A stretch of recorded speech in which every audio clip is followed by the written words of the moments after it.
എഡ്ഫിൽ ലേണിംഗിലേക്ക് എല്ലാവർക്കും സ്വാഗതം. നമ്മൾ ഇന്ന് മാർച്ച് മാസത്തിൽ നടന്ന കേട്ടറ്റ് എക്സാമിൻ്റെ മലയാളം, അതായത് പാർട്ട് 1 മലയാളം ക്വസ്റ്റ്യൻസ് ആണ് നമ്മൾ ഇന്നിവിടെ ചർച്ചയ്ക്ക് എടുക്കുന്നത്. ആ ക്വസ്റ്റ്യനിലേക്ക് നമുക്ക് കടക്കാം.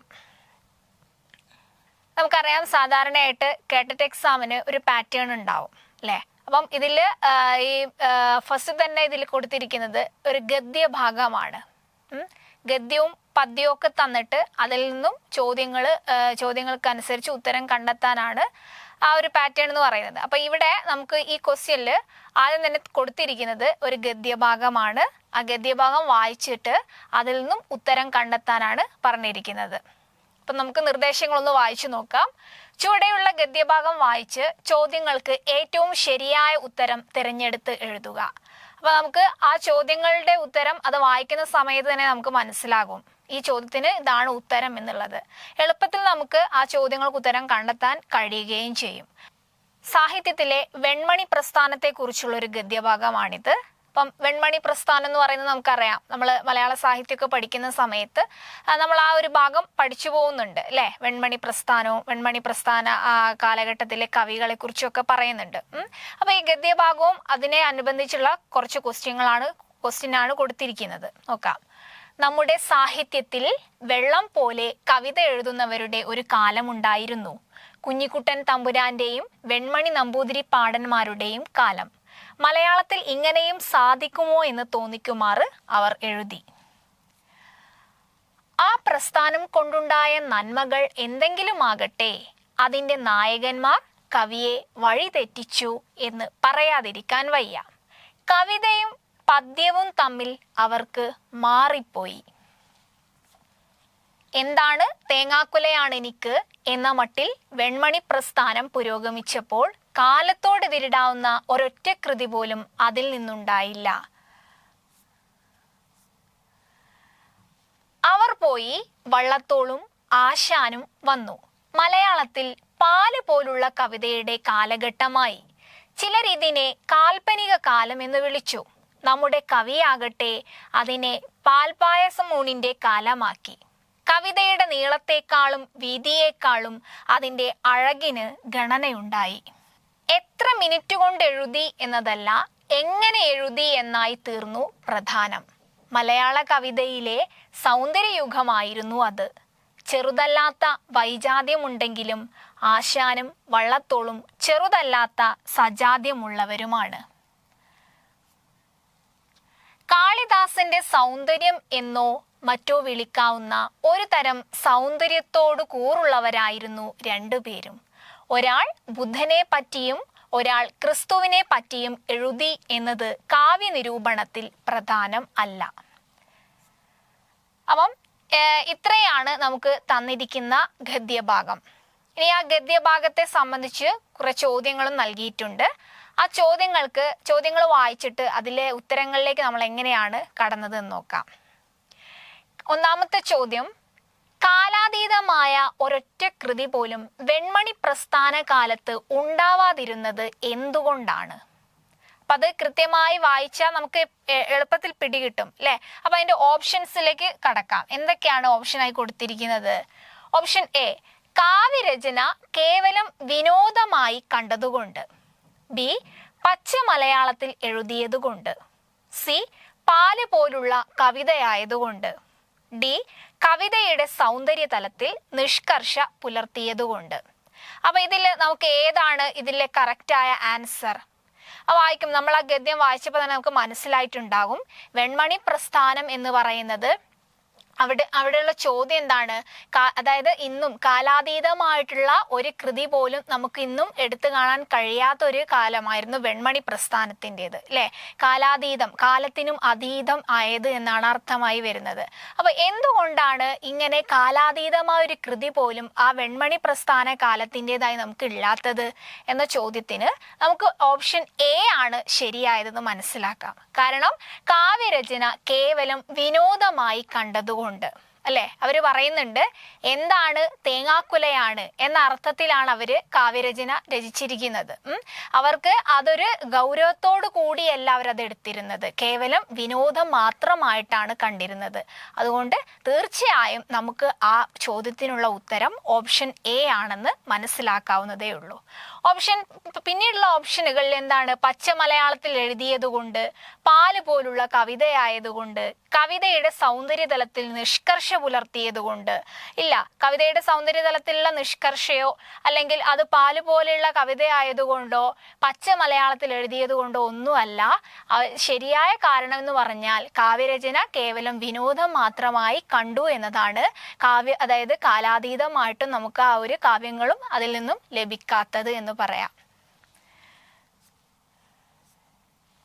അപ്പൊ നമ്മളിവിടെ ഓപ്ഷനായി കൊടുത്തിരിക്കുന്നത് അതിൽ ഏതാണ് ശരി ഉത്തരം നമ്മൾ അത് കണ്ടെത്തിയിരിക്കുന്നു. ഇനി ഇവിടെ അതിനെക്കുറിച്ച് കുറച്ച് കാര്യങ്ങൾ പറഞ്ഞിട്ടുണ്ട്.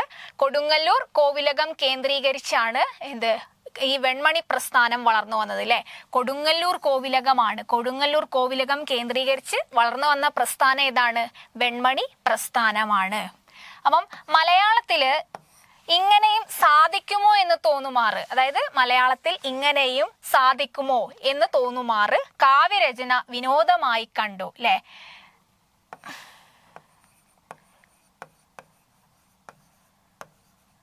മലയാളത്തിൽ ഇങ്ങനെയും സാധിക്കുമോ എന്ന് തോന്നുമാറ് കാവ്യരചന വിനോദമായി കണ്ടതുകൊണ്ടാണ് നമ്മൾ ഈ ഒരു കാലാതീതമായിട്ട് നമുക്കത് കിട്ടാത്തത്. ഇനി അടുത്ത ചോദ്യത്തിലേക്ക് കടക്കാം. എന്താണ്? ബുദ്ധനെ പറ്റി കവിത എഴുതിയ ആൾ എന്നതുകൊണ്ട് സൂചിപ്പിക്കുന്നത് ആരെയാണ് അല്ലെ. അപ്പൊ നമ്മൾ ആ ഗദ്യം വായിച്ച സമയം നമുക്കറിയാം അതില് കാൽപ്പനിക പ്രസ്ഥാനത്തെ കുറിച്ചും പറയുന്നുണ്ട്, സൂചനയുണ്ടല്ലോ. ആശാൻ, വള്ളത്തോൾ എന്നീ കവികളെ കുറിച്ചും പറയുന്നുണ്ട്. അപ്പൊ എന്താണ് ഓപ്ഷൻ എന്ന് നോക്കാം.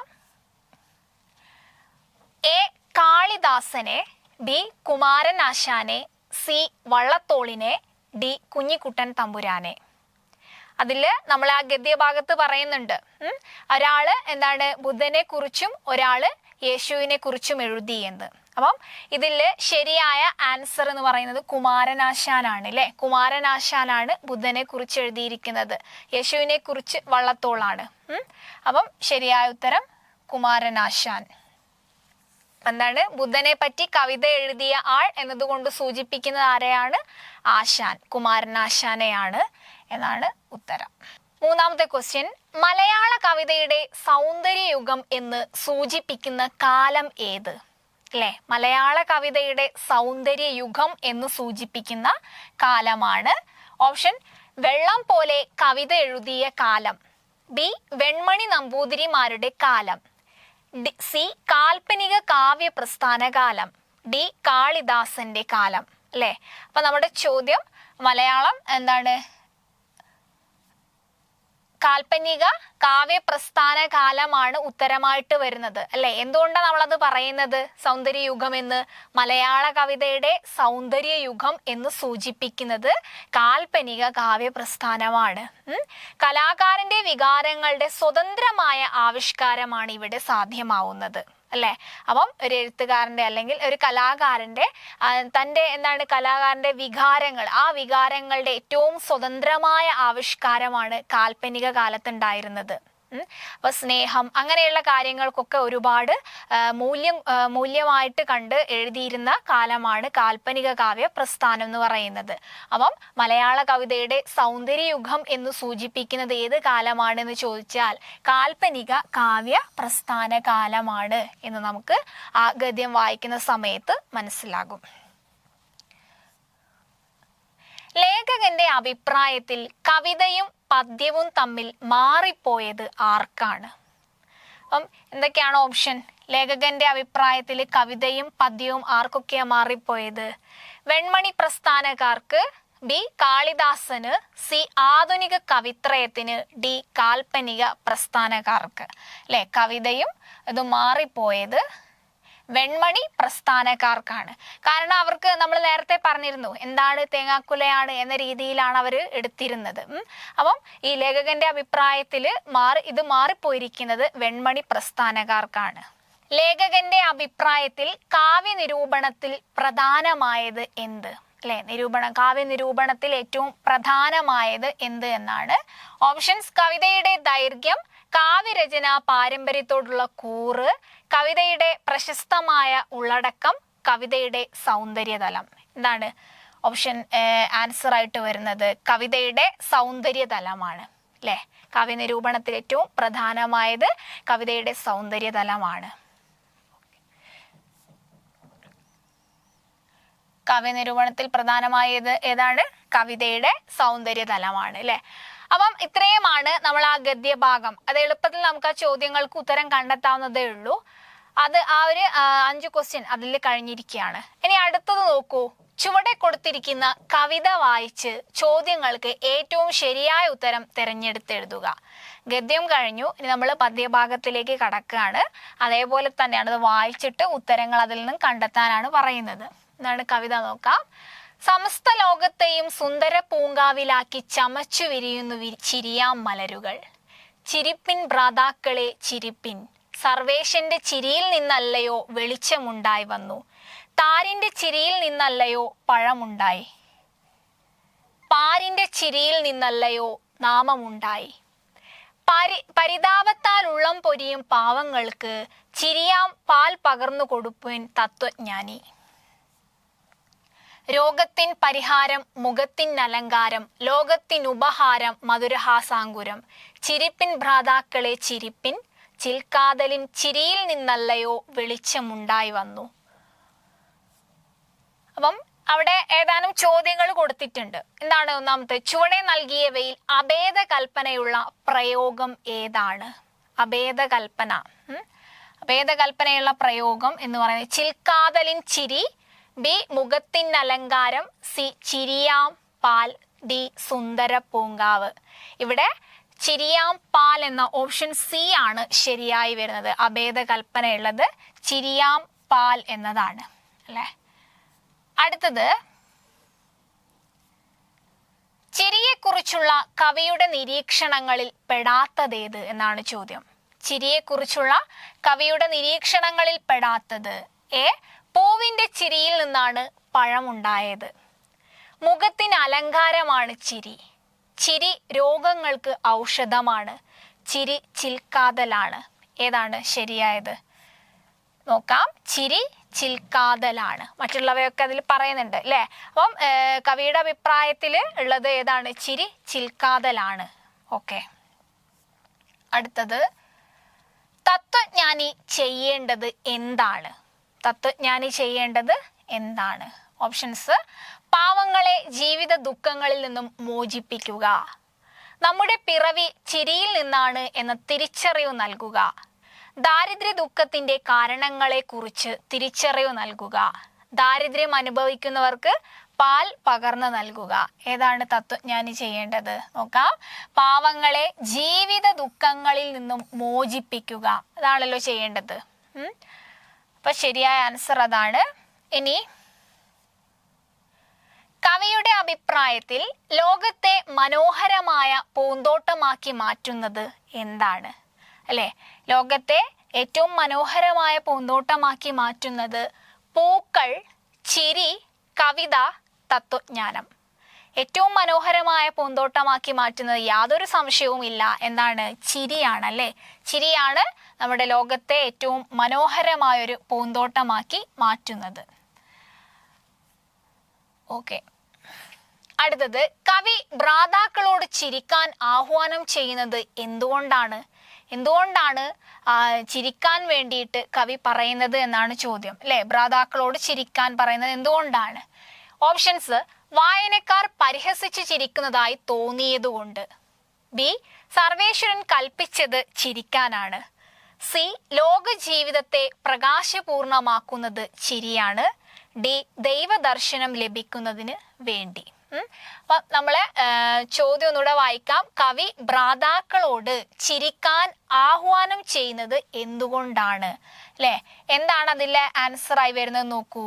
ലോക ജീവിതത്തെ പ്രകാശപൂർണമാക്കുന്നത് എന്താണ്? ചിരിയാണ്.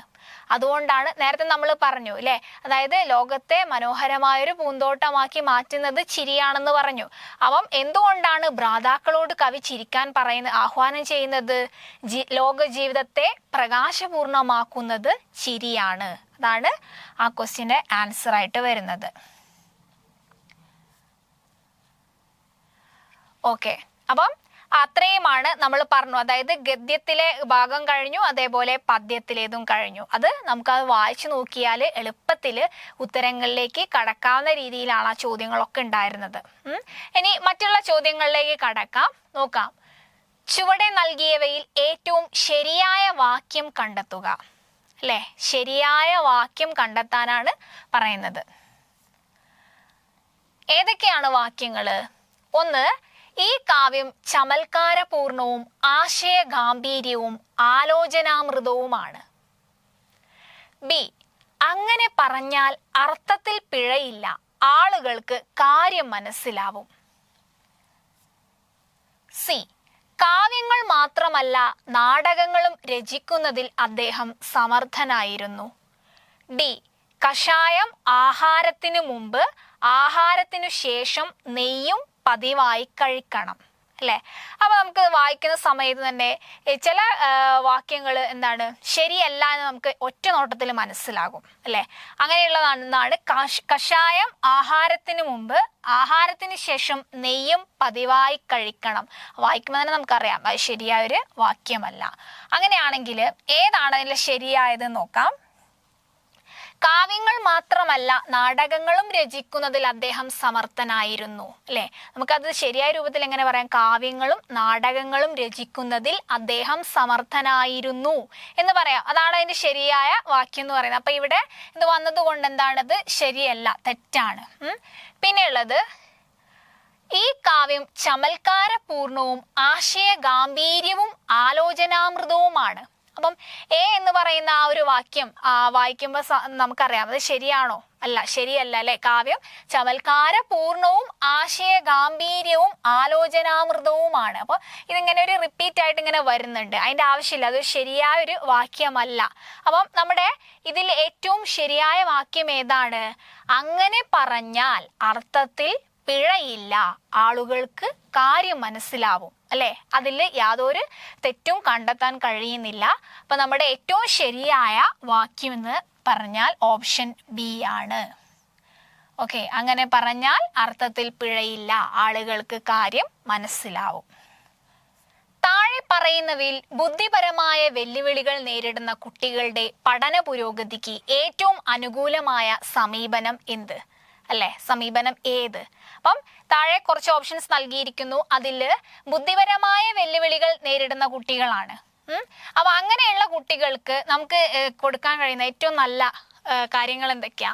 ഒന്ന്, കുഞ്ഞുങ്ങളെ അവരുടെ പരിമിതികളെ കുറിച്ച് ഓർമ്മിപ്പിക്കുക. അത് ചെയ്യാൻ പാടുണ്ടോ? ഒരിക്കലും ചെയ്യരുത്. അല്ലെ, ആ കുട്ടികൾക്ക് ബുദ്ധിപരമായ വെല്ലുവിളികൾ നേരിടുന്ന കുട്ടികളാണ്. അപ്പോൾ നമ്മൾ ആ കുട്ടികളുടെ പരിമിതികളെ കുറിച്ച് നമുക്ക് ഓർമ്മിപ്പിക്കേണ്ട ആവശ്യമില്ല. അല്ലെ, അത് തെറ്റായൊരു നടപടിയാണ്. കുട്ടികൾക്കായി എപ്പോഴും പ്രത്യേകം ക്ലാസ് നൽകുക. സി, കുട്ടികൾക്ക് നേരനുഭവം ലഭിക്കുന്ന രീതിയിൽ അനുരൂപീകരണം നടത്തണം. ഡി, അവരോട് സഹതാപത്തോടെ പെരുമാറണം. അപ്പൊ നമുക്ക് വായിക്കുമ്പോൾ തന്നെ നമുക്ക് മനസ്സിലാകും ബുദ്ധിപരമായ വൈകല്യമുള്ള കുട്ടികൾ, അല്ലെ, അങ്ങനെയുള്ള കുട്ടികളോട് നമ്മൾ ഏത് രീതിയിലാണ് അവർക്ക് ആ ഒരു പഠന കാര്യങ്ങളും അവരോടുള്ള സമീപനവും ഒക്കെ എങ്ങനെയാണ് ആയിരിക്കേണ്ടത്? ഇവിടെ കുട്ടികൾക്കായി എപ്പോഴും പ്രത്യേകം ക്ലാസ് നൽകുക, അതിൻ്റെ ഒന്നും ആവശ്യമില്ല. സി, കുട്ടികൾക്ക് നേരനുഭവം ലഭിക്കുന്ന രീതിയിൽ അനുരൂപീകരണം നടത്തണം. അല്ലെ, കുട്ടികൾക്ക് ശരിയായ രീതിയിൽ നമ്മളെ കൊണ്ട് സാധ്യമാവുന്ന രീതിയിൽ എന്താണ് നേരനുഭവം ലഭിക്കുന്ന രീതിയിലായിരിക്കണം അനുരൂപീകരണം നടത്തേണ്ടത്. അപ്പൊ ശരിയായ ഓപ്ഷൻ ഏതാണ്? ഇത് തന്നെയാണ്. അല്ലെ, നമുക്ക് വായിക്കുമ്പോൾ അത് മനസ്സിലാവുന്നുണ്ട്. അവരോട് സഹതാപത്തോടെ പെരുമാറണം എന്ന ഡി എന്ന ഓപ്ഷൻ നോക്കുക. എന്തിനാണ് അങ്ങനെ സഹതാപത്തോടെ പെരുമാറി അതേപോലെ അവരുടെ പരിമിതികളെയൊക്കെ നമ്മൾ എന്ത് ചെയ്യുക, ഓർമ്മിപ്പിക്കുന്ന ഒരു രീതിയിലല്ല നമ്മൾ അവരോട് പെരുമാറേണ്ടത്. പിന്നെ കുട്ടികൾക്ക് നേരനുഭവം ലഭിക്കുന്ന അനുരൂപീകരണം നടത്തിക്കൊണ്ടാണ് നമ്മൾ ബുദ്ധിപരമായ വെല്ലുവിളികൾ നേരിടുന്ന കുട്ടികളോട് അവരുടെ പഠന പുരോഗതിക്ക് നമുക്ക് ചെയ്യാൻ കഴിയുന്ന കാര്യം അത് തന്നെയാണ്. ഓക്കെ, അടുത്ത ചോദ്യം, 2022 വയലാർ അവാർഡ് ലഭിച്ച എഴുത്തുകാരൻ ആര്? അല്ലേ, 2022 വയലാർ അവാർഡ് ലഭിച്ച എഴുത്തുകാരനാണ് option Benyamin, B S Harish, C Sethu, D KR Meera. ആരാണ്? നമുക്കറിയാം എസ് ഹരീഷ് ആണ്. എസ് ഹരീഷിന് അദ്ദേഹത്തിന്റെ മീശ എന്ന് പറയുന്ന നോവല്, അതിനാണ് 2022 വയലാർ അവാർഡ് ലഭിച്ചിരിക്കുന്നത്. അല്ലെ, എസ് ഹരീഷ്. ഓക്കെ, ചുവടെ പറയുന്നവയിൽ ഡിസ്ഗ്രാഫിയയുമായി ബന്ധപ്പെട്ട ശരിയായ പ്രസ്താവന ഏത്? അല്ലെ, ചുവടെ പറയുന്നവയിൽ ഡിസ്ഗ്രാഫിയയുമായി ബന്ധപ്പെട്ട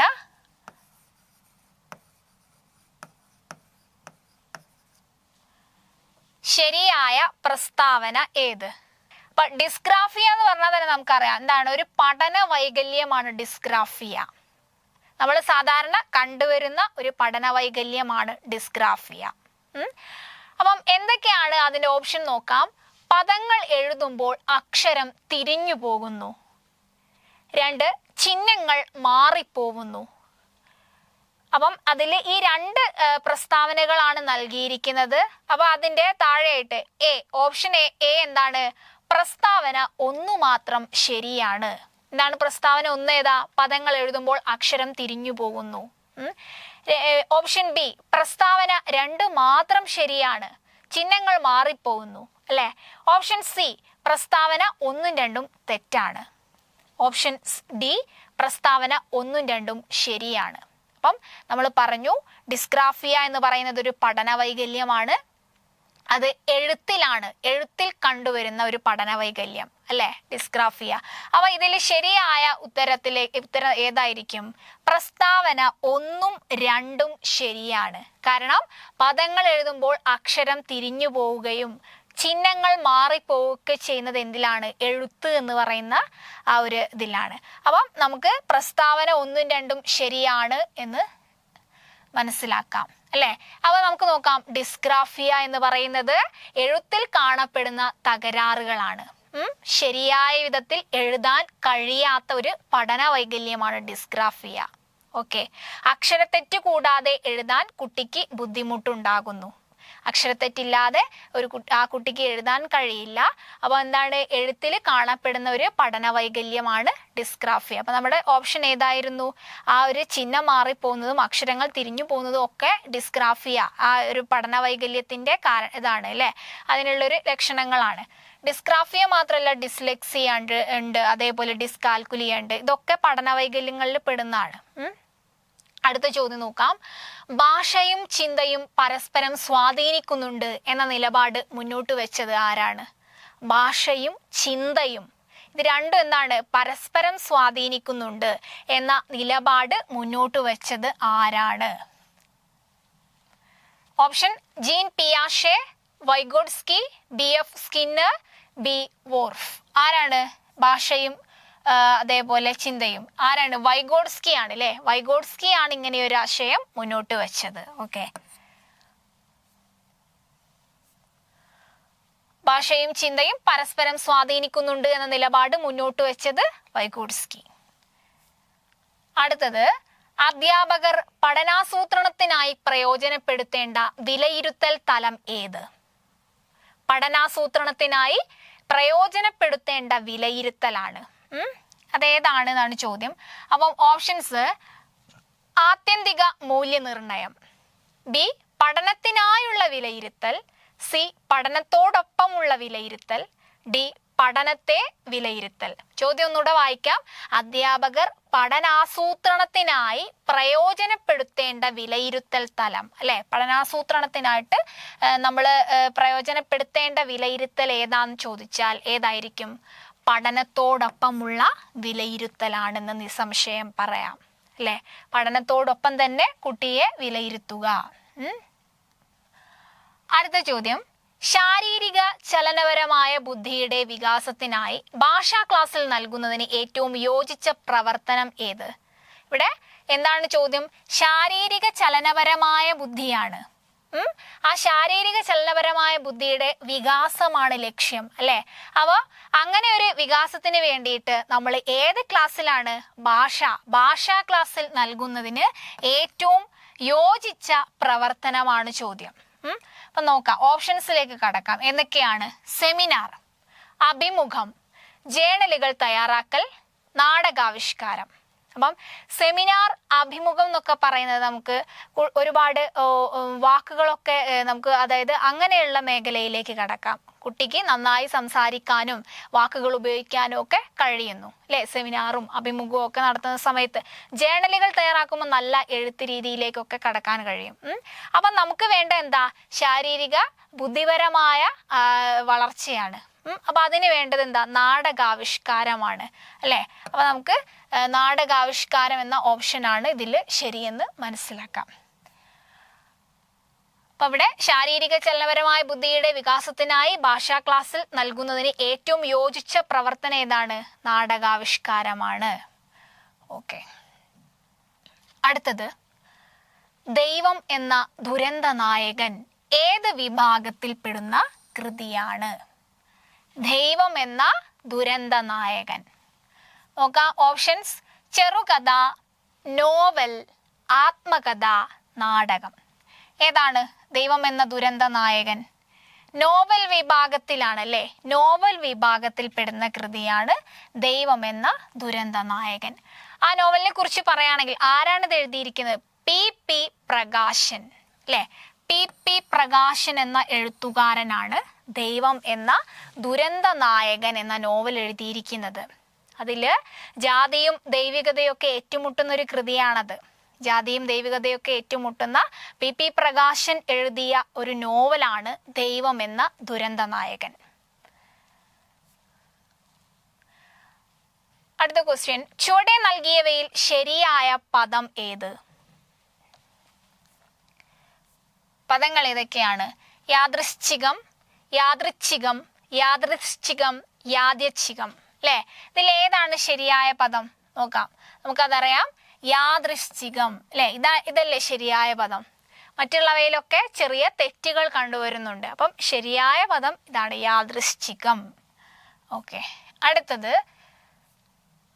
ചുവടെ പറയുന്നവയിൽ ഏതെല്ലാം വിഭാഗക്കാരെയാണ് ഉൾച്ചേർന്ന വിദ്യാഭ്യാസത്തിൽ പരിഗണിക്കേണ്ടത്? ഉൾച്ചേർന്ന വിദ്യാഭ്യാസം എന്ന് പറയുമ്പം ഇൻക്ലൂസീവ് എഡ്യൂക്കേഷൻ ആണ് അല്ലെ, ഇൻക്ലൂസീവ് ലേണിംഗ്. അപ്പം ഏതൊക്കെ വിഭാഗങ്ങളെയാണ് നമ്മൾ അതിൽ പരിഗണിക്കേണ്ടത്?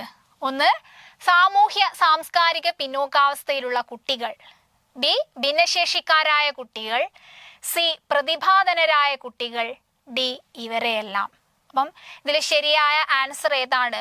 നമുക്കറിയാം, ഇവരെയെല്ലാം. ഇൻക്ലൂസീവ് എഡ്യൂക്കേഷൻ, ഇൻക്ലൂസീവ് ലേണിംഗ് എന്ന് പറയുന്നത് എല്ലാ വിഭാഗത്തിലുള്ള കുട്ടികളെയും ഉൾപ്പെടുത്തിക്കൊണ്ടുള്ള പഠനമാണ് അല്ലേ.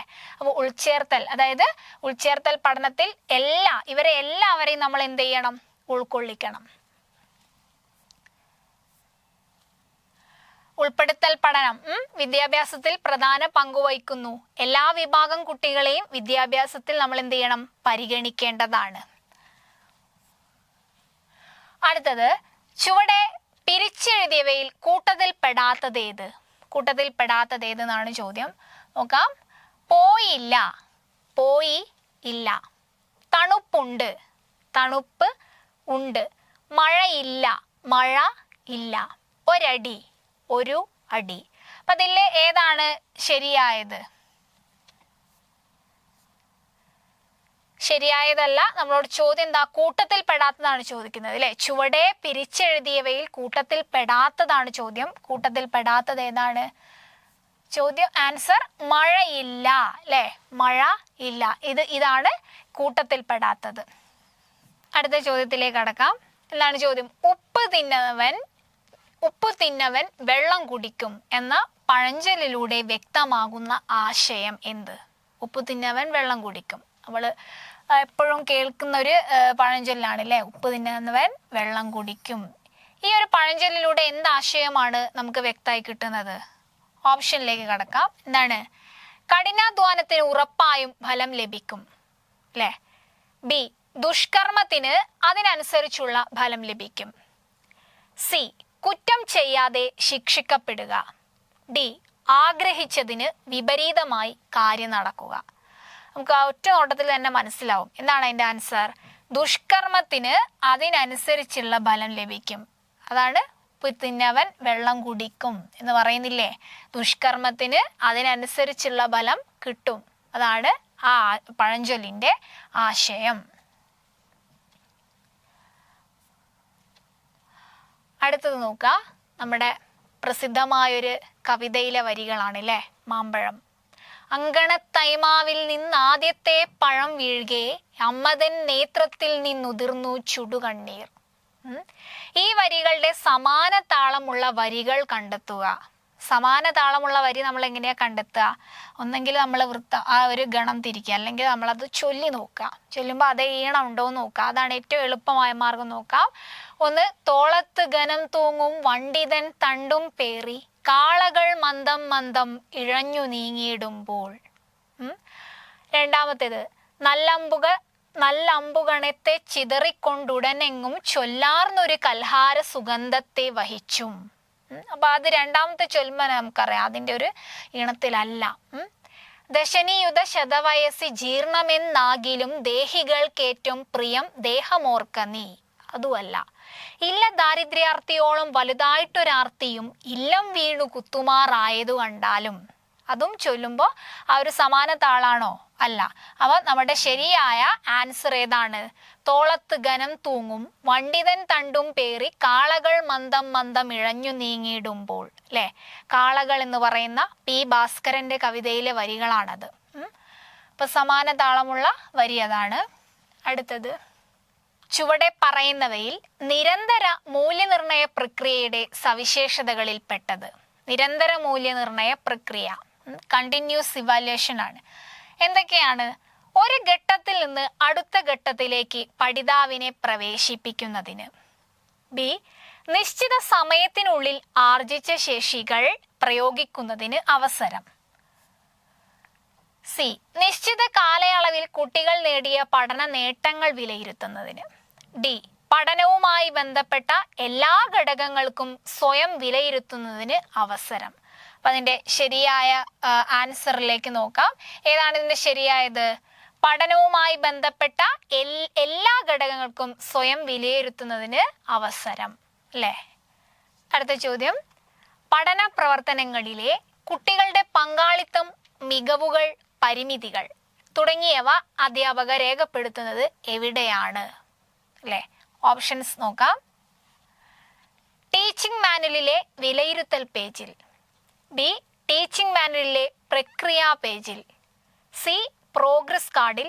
ഡി, ടീച്ചിങ് വേർഷനിൽ. നമ്മളറിയാം, നമ്മൾ ടീച്ചിങ് നോട്ടൊക്കെ എഴുതുന്ന സമയത്ത് എന്താണ് പ്രവർത്തനം, പ്രതികരണം, വിലയിരുത്തൽ എന്നിങ്ങനെ 3 ഭാഗങ്ങൾ ഉണ്ടാവുമല്ലോ. അപ്പൊ ഈ കുട്ടികളുടെ ഈ മികവ് അങ്ങനെയുള്ള കാര്യങ്ങളൊക്കെ നമ്മൾ രേഖപ്പെടുത്തുന്ന എവിടെയാ? അവരുടെ പ്രതികരണം, മികവ്, ഇതൊക്കെ നമ്മൾ രേഖപ്പെടുത്തുക എവിടെയായിരിക്കും? നമ്മൾ ആ ഒരു വിലയിരുത്തൽ പേജിലാണ്. അല്ലേ? ആ കുട്ടികൾ പ്രതികരിച്ചു, പിന്നെ നമ്മൾ അതിനെ സംബന്ധിച്ച് അത് വിലയിരുത്തിയിട്ട് നമ്മൾ എഴുതുകയാണ് ആ കളത്തിൽ. അപ്പോൾ നമ്മുടെ ഓപ്ഷനിൽ ടീച്ചിങ് മാനുവലിലെ വിലയിരുത്തൽ പേജിൽ അല്ലേ? അതാണ് ശരിയായത്. ടീച്ചിങ് മാനുവലിലെ പ്രക്രിയ പേജിലാണോ? അല്ല. അവിടെ നമ്മളെ പ്രവർത്തനങ്ങളൊക്കെയാണ് നമ്മൾ എഴുതി വെക്കുന്നത്. അപ്പൊ നോക്കാം, പ്രവർത്തനം, പ്രതികരണം, വിലയിരുത്തൽ എന്നിങ്ങനെയാണ് ടീച്ചിങ് മാനുവലിൽ ഉണ്ടാവുന്നത്. ഓക്കെ. പങ്കാളിത്തം, മികവ് എന്നിവയെല്ലാം വിലയിരുത്തൽ പേജിലാണ് നമ്മൾ രേഖപ്പെടുത്തുന്നത്. അടുത്തത്, ചുവടെ നൽകിയവയിൽ വളം വെച്ചു കൊടുക്കുക എന്ന ശൈലി ശരിയായി പ്രയോഗിച്ചത് ഏതു വാക്യത്തിലാണ്? വളം വെച്ചു കൊടുക്കുക, അല്ലേ? നമ്മൾ പറയുന്ന ഒരു ശൈലിയാണ് വളം വെച്ചു കൊടുക്കുക. നീ എല്ലാത്തിനും വളം വെച്ചു കൊടുക്കുകയാണെന്നൊക്കെ പറയാറുണ്ട്. അപ്പം ഈ ഒരു ശൈലി ഏറ്റവും ശരിയായി പ്രയോഗിച്ച വാക്യം ഏത് എന്നാണ് ചോദ്യം. അപ്പം ഓപ്ഷൻസ് ഏതൊക്കെയാണ്? ഒന്ന്, യഥാസമയം വളം വെച്ചു കൊടുത്താൽ കർഷകർക്ക് നല്ല വിള കിട്ടും. ബി, കതിരിൽ വളം വെച്ചു കൊടുത്ത പോലെ അയാൾ തകർന്നുപോയി. സി, കുട്ടികളുടെ ദുശീലങ്ങൾക്ക് വളം വെച്ചു കൊടുക്കുന്നത് നല്ലതല്ല. ഡി, നെല്ലിന് വളം വെച്ചു കൊടുക്കാൻ ആളില്ലാത്തത് കൊണ്ടാണ് കൂട്ടുകൃഷി പരാജയമായത്. അപ്പൊ നമ്മളിവിടെ ഒരു നെഗറ്റീവ് അർത്ഥത്തിലാണ് ആ ഒരു വളം വെച്ചു കൊടുക്കുക എന്ന് പറയാം. അതായത് അത് നമ്മൾ പ്രയോഗിച്ചു വരുന്നത് അങ്ങനെയാണ്. അപ്പൊ നമ്മൾ ഇതിൽ ഏറ്റവും കറക്റ്റ് ആയിട്ടുള്ള വാക്യം ഏതായിരിക്കും, ഏതിനോടായിരിക്കും ഏറ്റവും അനുയോജ്യമായി ആ ഒരു ശൈലി നമുക്ക്, ആ ഒരു പ്രയോഗം നമുക്ക് ഉപയോഗിക്കാൻ കഴിയുന്നത്? ഏതാണ്? കുട്ടികളുടെ ദുശീലങ്ങൾക്ക് വളം വെച്ചു കൊടുക്കുന്നത് നല്ലതല്ല, അതല്ലേ? മറ്റുള്ളവയിലൊക്കെ ചെറിയൊരു അത്ര ഒരു പോരായ്മയുണ്ട് ആ ഒരു വാക്യങ്ങളോട്, അത് പ്രയോഗത്തിൽ വരുന്ന സമയത്ത് ഒരു പോരായ്മ നമുക്ക് അനുഭവപ്പെടുന്നുണ്ട്. അപ്പൊ ഇതിന്റെ ശരിയായത് ഏതാണ്? ശരിയായ ഇത് കുട്ടികളുടെ ദുശീലങ്ങൾക്ക് വളം വെച്ചു കൊടുക്കുന്നത് നല്ലതല്ല എന്ന വാക്യമാണ്. അടുത്തത് നോക്കുക. നീരറ്റു വറ്റി വരണ്ട കൈച്ചുള്ളികൾ നീരാതെ മാറോട് ചേർത്ത് വച്ചിട്ടുണ്ട്. കൈച്ചുള്ളികൾ എന്ന പദത്തിന്റെ വിഗ്രഹാർത്ഥം എന്ത്? അല്ലെ, കൈച്ചുള്ളികൾ. ഇത് അമ്മത്തൊട്ടിൽ എന്ന് പറയുന്ന കവിതയിൽ നിന്നാണ്. അമ്മത്തൊട്ടിൽ എന്ന് പറയുന്ന കവിതയിലെ വരികളാണ്. അപ്പം എന്താണ് അതിൻ്റെ ശരിയായ വിഗ്രഹാർത്ഥം? കൈയാകുന്ന ചുള്ളികൾ, കൈയിലെ ചുള്ളികൾ, കൈയും ചുള്ളികളും, കൈ പോലെയുള്ള ചുള്ളികൾ. ഏതാണ് ശരിയായത്? നോക്കാം. കൈയാകുന്ന ചുള്ളികൾ വിഗ്രഹിക്കാനാണ് പറഞ്ഞിരിക്കുന്നത് അല്ലേ? അപ്പൊ നമ്മുടെ ശരിയായ ഉത്തരം ഏതാണ്? കൈയാകുന്ന ചുള്ളികൾ. അടുത്ത ക്വസ്റ്റ്യൻ. കാവ്യാസ്വാദന പ്രവർത്തനത്തിൽ കേൾവി പരിമിതിയുള്ള കുട്ടികളെ സഹായിക്കുന്നതിന് ഏറ്റവും യോജിച്ച രീതി ഏത്? ഇവിടെ എന്താണ് പ്രത്യേകം ശ്രദ്ധിക്കാനുള്ളത്? കേൾവി പരിമിതിയുള്ള കുട്ടികളെയാണ്, ആ കുട്ടികളെയാണ് നമ്മൾ സഹായിക്കേണ്ടത്. എന്തിനു വേണ്ടി? കാവ്യാസ്വാദന പ്രവർത്തനത്തിൽ. അപ്പൊ ഇതിൽ ഏറ്റവും യോജിച്ച രീതി ഏതാണെന്നാണ് ചോദിക്കുന്നത്. ഓപ്ഷൻസ്: മാഗ്നിഫയർ പോലെയുള്ള ഉപകരണങ്ങൾ ലഭ്യമാക്കുക, ബി മെന്റൽ ഇമേജ് സാധ്യമാവുന്ന തരത്തിലുള്ള ചിത്രങ്ങൾ, വീഡിയോകൾ ഉപയോഗിക്കുക, സി കവിതയുടെ ആസ്വാദനാംശങ്ങൾ, ഡി ഇവയെല്ലാം. ഏതായിരിക്കും അതിൻ്റെ ശരിയായത്? കേൾവി പരിമിതിയുള്ള കുട്ടികളാണല്ലോ. അപ്പം നമ്മൾ ശരിയായ ആൻസർ എന്ന് പറയുന്നത് മെന്റൽ ഇമേജ് സാധ്യമാവുന്ന തരത്തിലുള്ള ചിത്രങ്ങൾ, വീഡിയോകൾ ഉപയോഗിക്കാനാണ്, അല്ലേ? കുട്ടികളുടെ കേൾവി പരിമിതി കൊണ്ട് നമുക്ക് അവരുടെ മെന്റൽ ഇമേജ് അത് സാധ്യമാവുന്ന തരത്തിൽ ആ ഒരു ചിത്രങ്ങളും വീഡിയോകളും ഒക്കെ കാണിച്ചു കൊടുക്കാം. അടുത്ത ക്വസ്റ്റ്യൻ. സ്നേഹിക്കയില്ല ഞാൻ നോവുമാവിനെ സ്നേഹിച്ചിടാത്തൊരു തത്വശാസ്ത്രത്തെയും. ഇത് ആരുടെ വരികളാണ്? ഏത് കവിയുടെ വരികളാണെന്നാണ് ചോദ്യം. ഓപ്ഷൻസ് നോക്കൂ. കുമാരനാശാൻ, വൈലോപ്പിള്ളി, ജി ശങ്കരക്കുറുപ്പ്, വയലാർ. നിസ്സംശയം പറയാം വയലാറിൻ്റെ വരികളാണ്, അല്ലേ? ഓക്കെ. അടുത്തത്.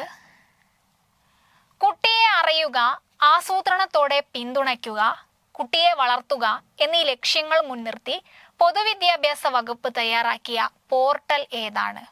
എന്തൊക്കെയാണ് ലക്ഷ്യങ്ങൾ? കുട്ടിയെ അറിയണം, കുട്ടിയെ അറിയുക, ആസൂത്രണത്തോടെ പിന്തുണയ്ക്കണം, കുട്ടിയെ വളർത്തുക, അല്ലേ?